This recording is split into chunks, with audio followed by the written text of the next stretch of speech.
हाल ही में सपा मुखिया अखिलेश यादव ममता बनर्जी और स्टालिन से मिले और मिलने के बाद उन्होंने ट्वीट किया कि हम वो नहीं हैं जो मुश्किलों में साथ छोड़ दें।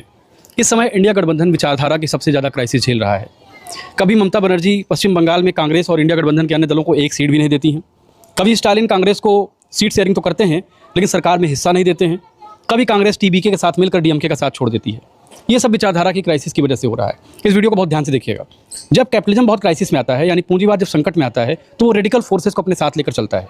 इस दौरान रेडिकल फोर्सेस कौन है? ब्राह्मणवादी ताकतें हैं, मनुवादी ताकतें हैं, बीजेपी है। इस समय बीजेपी और आरएसएस रेडिकल फोर्स है, वो पूंजीवाद को बचाएगी। पूंजीवाद को ये बहुत बेहतर तरीके से मालूम है। न केवल भारतीय पूंजीपतियों को मालूम है, बल्कि विदेशी पूंजीपतियों को भी मालूम है कि उनकी पूरी स्थिति क्राइसिस में है। बात चाहे अमेरिका की हो या किसी भी देश की हो, हर देश का पूंजीपति समय क्राइसिस में है, क्योंकि उसका माल उस तरफ बिक नहीं रहा है। लोगों के पास परचेजिंग पावर की कमी है। ऐसे में उसको ऐसा लीडर चाहिए जो ब्रूटली मजदूरों को कुचल दे। ऐसा लीडर चाहिए जो आम जनता की आवाज़ को ब्रूटली कुचल दे।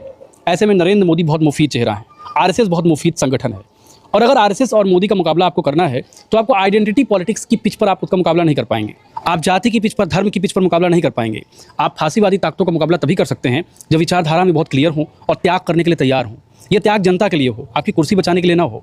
चाहे वो कांग्रेस पार्टी हो, समाजवादी पार्टी हो, बहुजन समाज पार्टी हो, डीएमके हो, टीएमसी हो, कोई भी पार्टी हो। अगर आप सत्ता की भूखी हैं तो आप बीजेपी से नहीं लड़ सकती इस समय, क्योंकि बीजेपी को पूरे कॉर्पोरेट लॉबी का समर्थन प्राप्त है। अब इंडिया गठबंधन में भी विचारधारा को लेकर क्राइसिस है। अरविंद केजरीवाल उस तरह पूंजीपतियों के खिलाफ नहीं है जिस तरह राहुल गांधी हैं। ममता बनर्जी कभी अडानी की आलोचना नहीं करती हैं। ममता बनर्जी को आरएसएस से भी प्रॉब्लम नहीं है। ऐसे में सबसे पहले आपको विचारधारा के स्तर पर क्लियर होना पड़ेगा। मैं बार बार राहुल गांधी की चर्चा इसलिए करता हूँ कि राहुल गांधी आरएसएस की विचारधारा परवार करते हैं, कॉर्पोरेट परवार कर रहे हैं। चाहे वो जैसे भी कर रहे हैं, चुनाव जीतने के लिए कर रहे हैं, टैक्टिकली कर रहे हैं, लेकिन वो कर रहे हैं।